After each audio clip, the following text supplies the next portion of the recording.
En este vídeo seguimos con la introducción a C# dentro de Unity. Y lo que vamos a ver son los distintos tipos de operadores que podemos utilizar en C#. En primer lugar veremos los distintos operadores matemáticos, tanto normales como abreviados, y más tarde veremos los operadores que nos permiten generar expresiones lógicas. Primero veremos los operadores relacionales y más tarde los operadores lógicos, que nos permitirán realizar combinaciones para tener expresiones lógicas más complejas. Y en último lugar veremos la precedencia de operadores en C# y un ejemplo de precedencia un poquito más complejo para comprobar el funcionamiento de esta precedencia de operadores.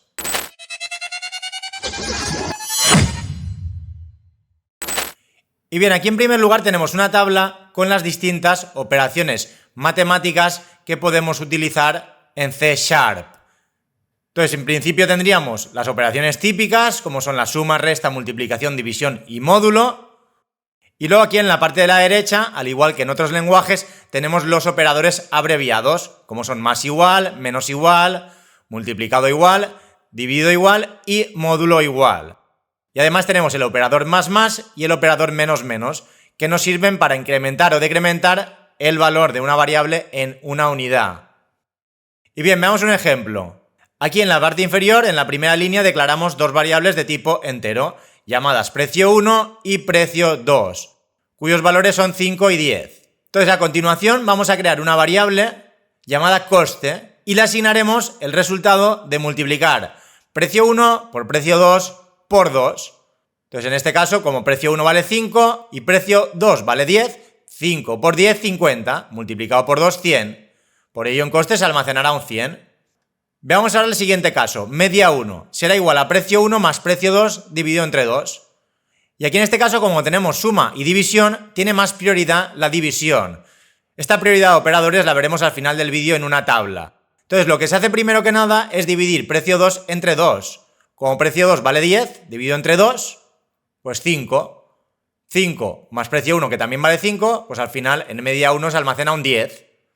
Sin embargo, fijémonos ahora en los tres casos de abajo. Realmente hacemos la misma operación, pero da resultados distintos. Entre paréntesis sumaremos precio 1 y precio 2, que realmente es 15. Entonces 15 dividido entre 2 da 7,5. Lo que pasa es que como media 2 es un entero, se trunca el resultado. No se redondea, se trunca. Entonces, en vez de 7,5, en media 2 se almacenará un 7.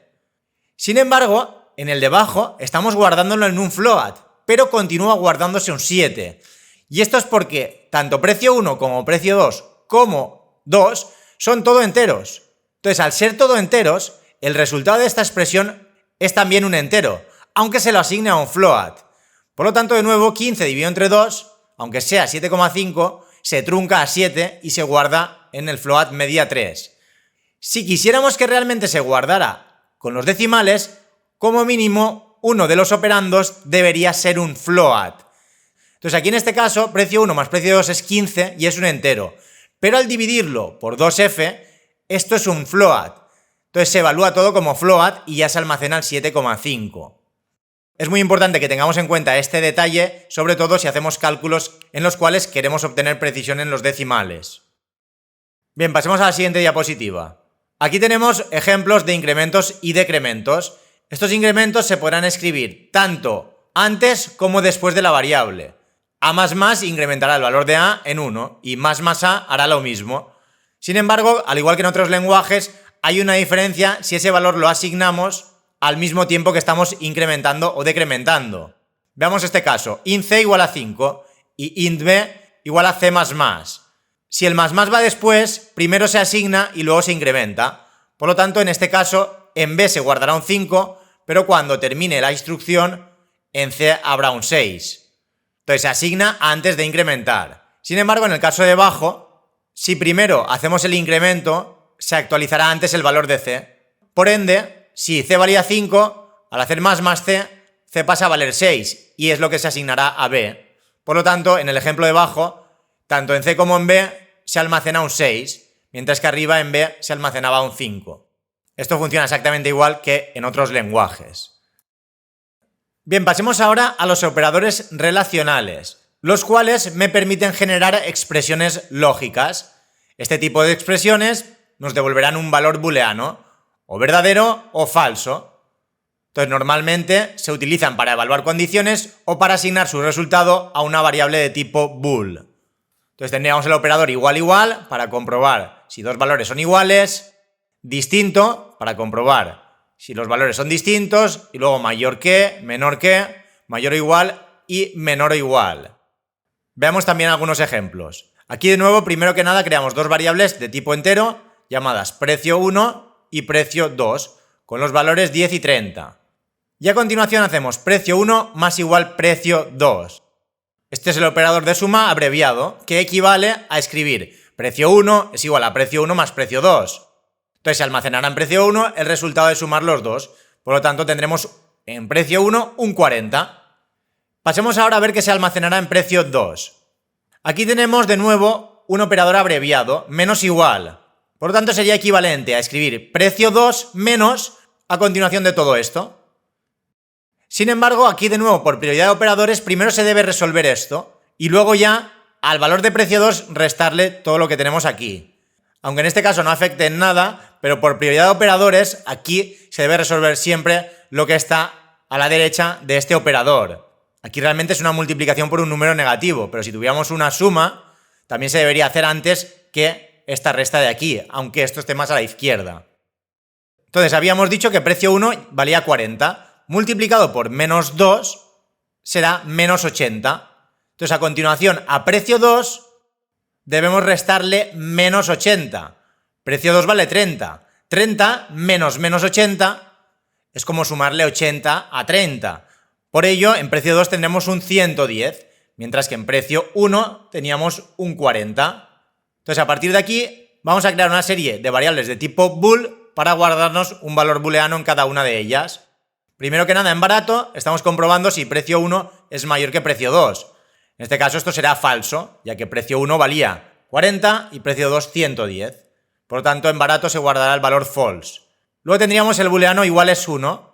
Aquí estamos comprobando si 150 es igual a esta expresión de aquí, que al estar entre paréntesis se debe resolver primero. Entonces, precio 1 más precio 2 es 150. Como 150 es igual a 150, en igual es 1 se guarda un true. Y abajo tenemos lo mismo, pero sin los paréntesis. Sin embargo, aquí, por prioridad de operadores, aunque no tuviéramos los paréntesis, primero se hace la suma antes que el igual.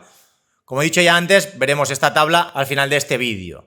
Entonces, de nuevo, aunque no hayan paréntesis, sumamos. 150 es igual a 150, pues en iguales 2 también se guarda un true. Y luego aquí tendríamos un ejemplo utilizando el operador distinto. Entonces se comprueba si el valor almacenado en precio 1 es distinto al valor almacenado en precio 2. Como son distintos, ya que son 40 y 110, esto devuelve un true y es lo que se guardará en el bool distintos. Y finalmente aquí tenemos un último ejemplo que daría un error, ya que en primer lugar resolveríamos lo que está entre paréntesis, 40 igual a precio 1, esto me devolvería un verdadero, ya que en precio 1 hay un 40, pero luego no puedo guardar en un booleano un true más 110. Esto no tiene ningún sentido, no se puede almacenar el resultado de esa expresión en un booleano. Por lo tanto, daría error. Y a partir de aquí, estas expresiones lógicas se pueden combinar para evaluar condiciones más complejas. Entonces, para ello se utilizan operadores de tipo lógico, como son la negación lógica, el not, la and, la ilógica, la or, que sería la o lógica, y la XOR. Estos operadores lógicos funcionan también exactamente igual que en el resto de lenguajes de programación. Al utilizar el operador de admiración, lo que hacemos es negar el resultado de una expresión lógica. Si está verdadero pasa a falso y si está falso a verdadero. Cuando utilizamos la AND, si tenemos dos expresiones que devuelven un booleano, me devolverá únicamente un true cuando ambas expresiones sean verdaderas. En el resto de casos nos devolverá un false. La OR, sin embargo, devuelve un true si alguna de las expresiones ya es verdadera. Únicamente devuelve un false cuando todas las expresiones son falsas.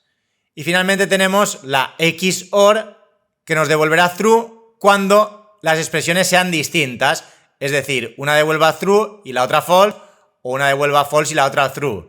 Si ambas están a verdadero, devuelve false. Si ambas están a falso, también devuelve false. Es decir, cuando son iguales, devuelve un falso, y cuando son distintas, devuelve un verdadero. Y de nuevo, pues aquí tenemos una serie de ejemplos para repasar un poco el funcionamiento de estos operadores. Creamos dos variables de tipo entero llamadas a y b, y luego creamos tres variables de tipo bool llamadas condición 1, condición 2 y resultado. En principio, condición 1 está true y condición 2 está false. Entonces aquí tenemos una serie de instrucciones que lo que hacen es almacenar en el booleano resultado aquello que nos devuelva la expresión que tenemos a la derecha del igual. Entonces, primero que nada hacemos una AND entre condición 1 y condición 2. Esto me devuelve un false, ya que una de ellas es falsa. Luego, sin embargo, condición 1 or condición 2 me devuelve un true, ya que como uno de ellos ya es verdadero, me devuelve un true. Luego aquí estamos comparando condición 1, que es true, con el resultado de la expresión a menor que b. Como ambas son verdaderas y tenemos la AND, me devuelve un true. Abajo tenemos el mismo ejemplo, pero con condición 2, que devuelve un false. Entonces, si esto es falso y tenemos una AND, ya ni siquiera hace falta evaluar el resto. Toda la expresión es falsa. Luego tendríamos condición 1 AND condición 2 negada. La primera parte es verdadera y la segunda, como primero se debe negar, por prioridad de operadores, condición 2 que era falso pasa a ser verdadero. Ambas son verdaderas, por lo tanto, devuelve verdadero. Veamos ahora el caso de abajo. Primero resolvemos lo que está entre paréntesis y dentro de los paréntesis, primero, condición 2 debemos cambiarle el valor, ya que tiene más prioridad. Por lo tanto, esto se evalúa true, condición 1 es true, tenemos una AND, pues todo lo que hay dentro de los paréntesis es true, pero como está negado, pues al final, en la expresión final se guarda un false. Luego abajo tenemos algo muy similar, pero en este caso no tenemos condición 2 negada. La primera es verdadera y la segunda es falsa, como tenemos una AND, me devuelve un false. Pero como luego ese false lo negamos, pues pasa a ser true. A continuación tendríamos la OR exclusiva comparando condición 1 y condición 2. Como son distintas, devuelve un true. Luego tenemos una OR exclusiva comparando condición 1 que es true y A distinto de B. Como A y B son distintos, valen 1 y 2, ambas partes son verdaderas, tanto la izquierda como la derecha. Como tenemos una OR exclusiva y las dos son iguales, pues devuelve false. Veamos la penúltima. Primero que nada, resolvemos lo que está entre paréntesis. A distinto de B. Son distintos, por lo tanto, los paréntesis se resuelven a true. Lo negamos, por lo tanto pasa a ser false. Entonces la parte a la derecha de la XOR es false. Además, a la izquierda, condición 1 vale true y la tenemos negada. Entonces, ambas partes son falsas, como son iguales, nos devuelve un false, ya que la XOR, como hemos dicho, únicamente devuelve true cuando las dos expresiones son distintas. Y finalmente, la última instrucción, comparamos condición 1 que es true con A distinto de B que también es true. Como tenemos una XOR con dos trues, al ser iguales devuelve un false. Y luego lo tenemos todo negado, por lo tanto pasa a true. Y bien, una vez vistos estos principales operadores que utilizaremos, en la siguiente diapositiva tenemos una tabla con la precedencia de operadores en C#. Aquí incluso hay algunos que no hemos visto porque realmente no los vamos a utilizar en Unity. Pero bueno, los he incluido aquí para que veáis la tabla con la prioridad de operadores. Entonces, como podéis ver, pues lo que más prioridad tendrían son los paréntesis. Aquí en el grupo 2, aunque pueda parecer lo mismo que el grupo 4, estos serían los operadores unarios más y menos.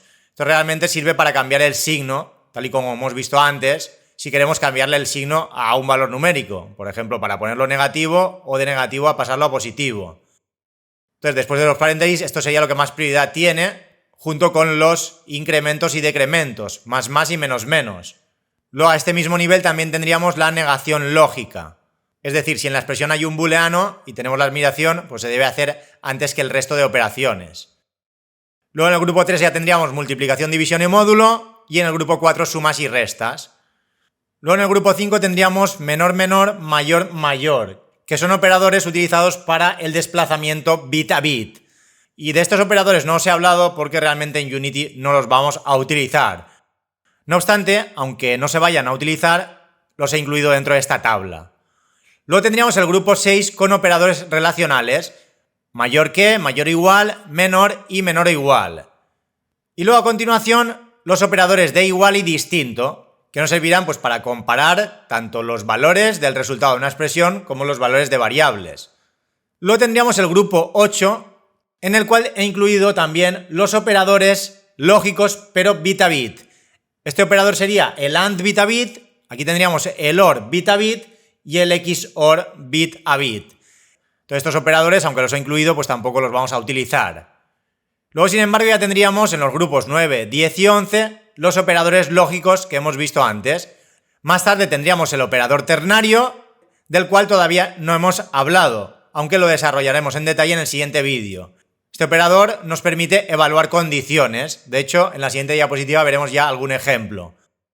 Entonces, en base a la evaluación de una condición, nos devolverá un true o un false. Dependiendo del valor que devuelva esa expresión, se asignará un valor u otro. Si es verdadero, se asignará lo que tengamos a la izquierda de los dos puntos. Si es false, se asignará lo que tengamos a la derecha de los dos puntos. Como digo, ahora luego veremos algún ejemplo y lo veremos con más detalle en el siguiente vídeo, donde ya hablaremos de condicionales. Y bien, finalmente tendríamos el grupo 13, donde tenemos todos los operadores abreviados de asignación. Y ahora, como último ejemplo, os voy a proponer un ejercicio tras haber analizado la prioridad de operadores. Entonces, el objetivo es que penséis qué se almacenará en resultado después de evaluar toda esta expresión, teniendo en cuenta la tabla que hemos visto antes. Y aunque pueda parecer muy compleja, la expresión realmente no tiene una dificultad alta. Y aquí simplemente un apunte. Una ternaria funciona de modo que se evalúa lo que está a la izquierda del interrogante. Si esa condición es verdadera, devolverá lo que hay a la izquierda de los dos puntos. De lo contrario, devolverá lo que hay a la derecha. Por ejemplo, en este caso, todo esto que está entre paréntesis, como condición es true, pues se sustituirá por el valor de A. Pues en este caso es un 10. Entonces, todo lo que hay aquí entre paréntesis realmente tiene valor 10. Entonces, lo recomendable sería que pausarais el vídeo, analizarais esta expresión y una vez hayáis obtenido el resultado, ya seguís con el vídeo y comprobáis si lo habíais hecho bien. Bien, pasemos a resolverlo. El resultado es 40. Vamos a verlo paso a paso. Primero que nada, declaramos estas cuatro variables de tipo entero con los valores 10, 20, 5 y 2. Luego tenemos un booleano llamado condición que lo ponemos a true. Y a continuación ya evaluamos toda esta expresión. Entonces aquí he puesto por orden cómo lo podríamos ir evaluando. Entonces si os fijáis, aquí tenemos multiplicaciones y divisiones que se deben hacer antes que las sumas y las restas. Aquí teníamos una suma, una resta. Aquí tendríamos una ternaria, aquí otra ternaria y aquí otra.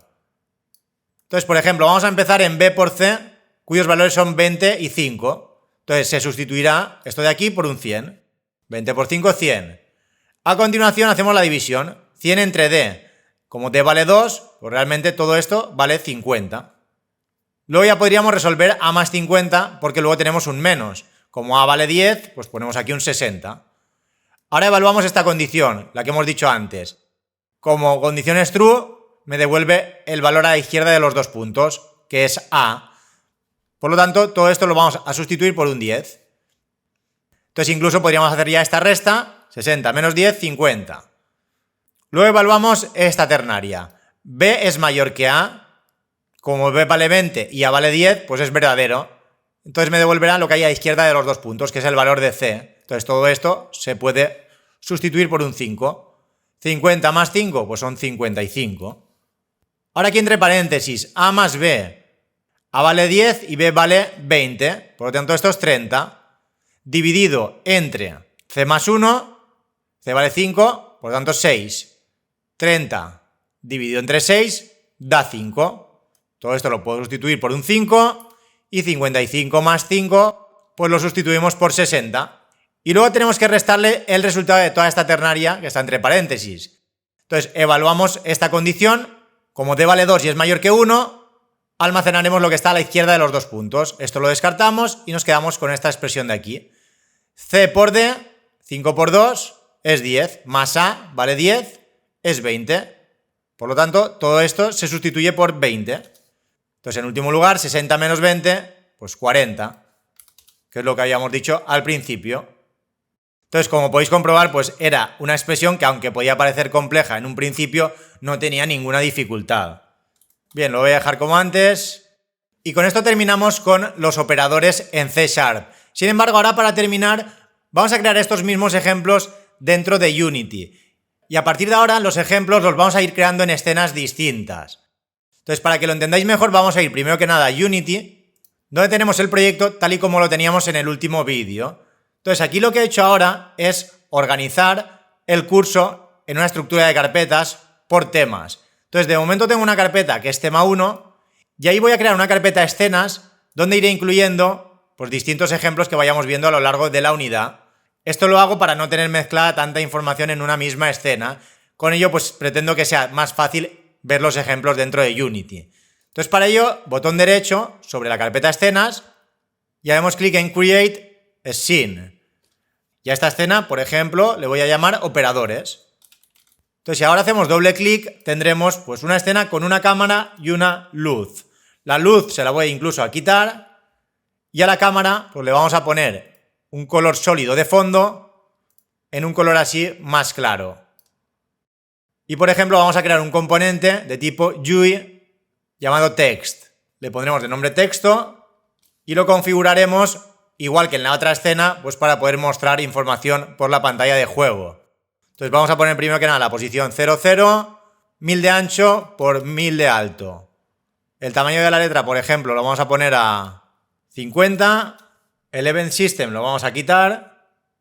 Y ahora simplemente voy a crear un objeto vacío al que llamaré script, al cual le voy a asociar un componente de tipo script con un script que he creado previamente con los ejemplos de este vídeo. Entonces, todos los scripts de este tema 1, pues los tengo también en una carpeta llamada scripts. De este modo, pues será más fácil ir localizándolo todo. Entonces, ahora simplemente ese script que he creado, al cual le he llamado operadores, lo arrastraré dentro de este GameObject llamado script y ya lo tendré asociado. Y si queremos ver este script, pues simplemente hacemos doble clic en operadores y aquí nos aparecería todo el código. Creo un texto público al cual le llamo texto. Esto me servirá para vincular ese GameObject y mostrar la información por la pantalla de juego. Y luego simplemente tengo el método start con todos los ejemplos que hemos visto en las diapositivas, añadiéndole contenido a ese componente a través de la propiedad text. Entonces aquí tendríamos los ejemplos que hemos visto al principio, de la media, luego aquí las expresiones relacionales, luego todos los booleanos con operadores lógicos y finalmente esa expresión más larga que hemos visto al final. Entonces ahora si quisiera ver toda esta información, a este script le debo asociar un GameObject que tenga el componente text. Entonces iremos al canvas y este GameObject texto será el que deberemos asociar al script. Entonces seleccionaremos el script y arrastraremos texto dentro del script asociándolo a este campo texto. Entonces ahora cuando lo ejecutemos, aquí pues podéis ver el resultado de todo lo que hemos visto. Esta primera parte se corresponde con los operadores matemáticos, esta de aquí con los operadores relacionales, luego aquí tendríamos los ejemplos con operadores lógicos y finalmente abajo el resultado de la expresión que hemos visto al final. Este proceso ya sé que es exactamente igual que como lo teníamos en la otra escena. Pero bueno, he decidido hacerlo en otra escena para que vayamos familiarizándonos poco a poco con Unity. Y además, pues así tenerlo todo un poco más separado. Y algo que también quiero destacar es que he creado un repositorio de GitHub donde iré incluyendo todo lo que hagamos a lo largo del curso. Os dejaré también un enlace en la descripción del vídeo. Y nada, de momento lo vamos a dejar aquí y ya en el siguiente vídeo empezaremos con los condicionales. El if, el else, el switch, las ternarias, etc. Bien, pero eso, como digo ya, lo veremos a partir del siguiente vídeo.